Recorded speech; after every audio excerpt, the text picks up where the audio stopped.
The year is 1783, and Empress Catherine II issues a formal proclamation of annexation of the Crimean Peninsula.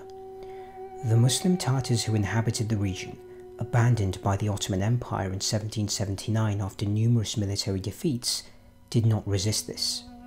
They no longer had the willpower or resources to continue fighting after years of turmoil and failed revolts against Russia and her puppet regime in Crimea, led by Shahin Giray.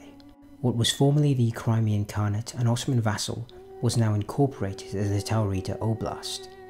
Between the years 1784 to 1790, after having been systematically marginalized from positions of political influence in favor of ethnic Russians, 300,000 Crimean Muslims fled to the neighboring Ottoman Empire, and in addition, a lower estimate of a further 500,000 fled during the Crimean War between 1855 and 1856.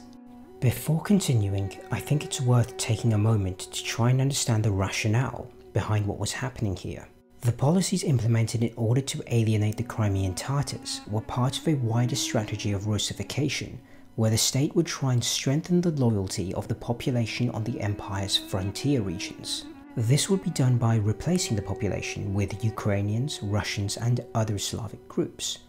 Subsequently, the peninsula's population of Tatars declined from 98% in 1783 to 34.1% in 1897. According to Jonathan Smele, this was exacerbated by the collectivization policies of the Soviet Union, where in 1921, 100,000 Crimeans, one-third of which being Tatar, perished when their crops were transported to the supposedly more important regions of the USSR. During the German invasion of the Soviet Union in 1941, the perception of the Wehrmacht in the eyes of the Crimean Tatars was mixed.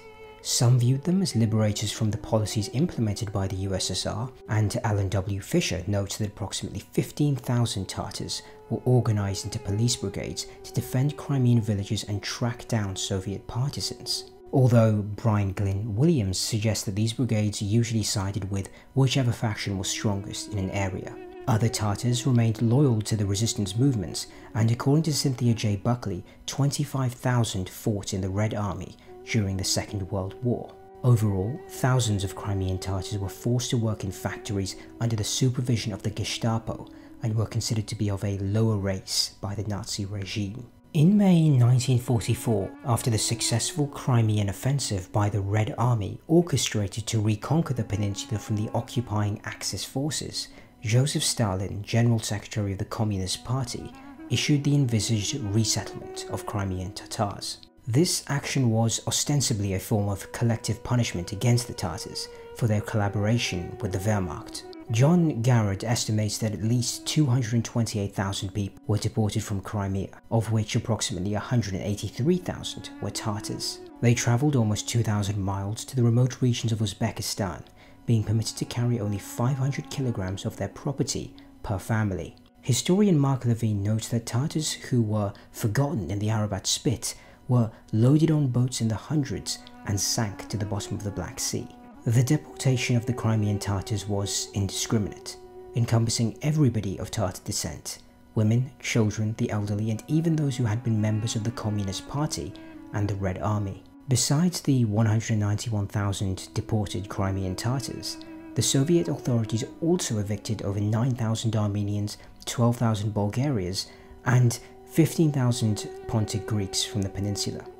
All were collectively branded as traitors and became second-class citizens for decades in the USSR.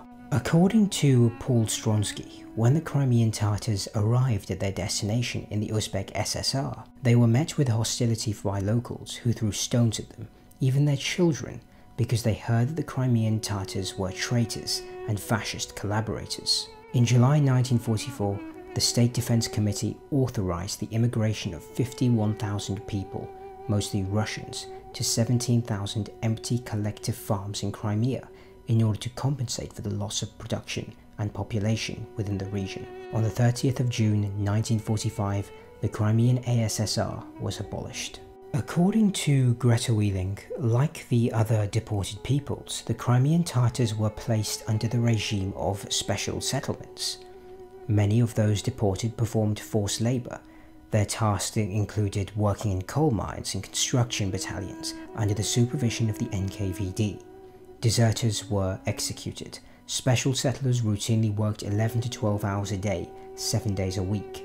Joanna Lillis notes the accommodation was also insufficient.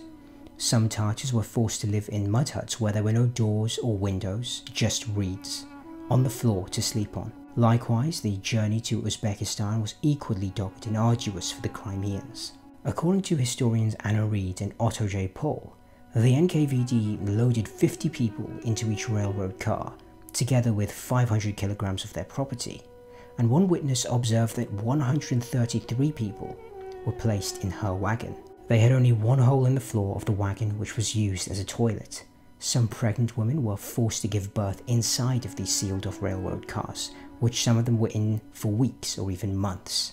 The conditions in the overcrowded train wagons were exacerbated by a lack of hygiene, leading to cases of typhus.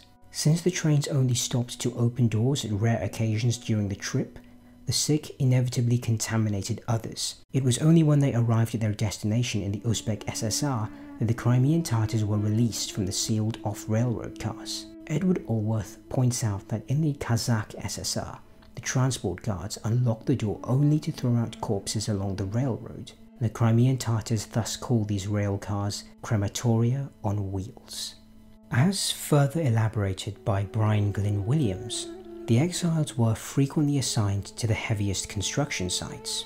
The Uzbek medical facilities filled with Crimean Tatars who were susceptible to the local Asian diseases not found in the Crimean Peninsula where the water was purer, including yellow fever, dystrophy, malaria, and intestinal illness. The widespread diseases that the Crimeans endured led to thousands more perishing in the harsher climate of Uzbekistan. The official NKVD report estimates that approximately 27% of the ethnicity died, and the 1991 Human Rights Watch estimates that around 46% perished. Following the death of Joseph Stalin, the new General Secretary Nikita Khrushchev condemned the mass deportation of various ethnic minorities. Some were allowed to return to their homes, however the Crimean Tatars were unfortunately among those who were forbidden from doing so. During the late 1950s and 60s, Tatars actively began demanding political rehabilitation and their right to return to Crimea. A notable figure during these protests and petitions was an activist known as Mustafa Zhemilev, who spent a total of 17 years of his life in prison for his so-called anti-Soviet activity. Whilst the Tatars were granted amnesty regarding their supposed treason during World War II, as well as being given more rights, they were still prevented from returning to Crimea, and groups which did were deported back to Uzbekistan. Unfortunately, it would not be until 1989, where as a result of activists, protests, and numerous petitions, Gorbachev finally declared any bans on the return of Crimean Tatars to be null and void. The overall process was known as the de-Tatarization of Crimea, which didn't just include deportation, but also large-scale attempts to remove nearly all traces of Crimean Tatar presence, with all villages bearing Tatar names being reassigned new Slavic names. Even though the Crimean Tatar people have been rehabilitated on paper by both the Ukrainian and Russian governments, neither has taken any major steps to reverse the widespread extent of de-Tatarization present throughout society. A vast majority of Tatar villages given Slavic names after the deportation have not been reverted to their original names. Finally, on the 12th of December 2015, the Ukrainian parliament issued a resolution recognizing this event as an ethnic cleansing and establishing the 18th of May as the Day of Remembrance for the victims of the Crimean Tatar genocide.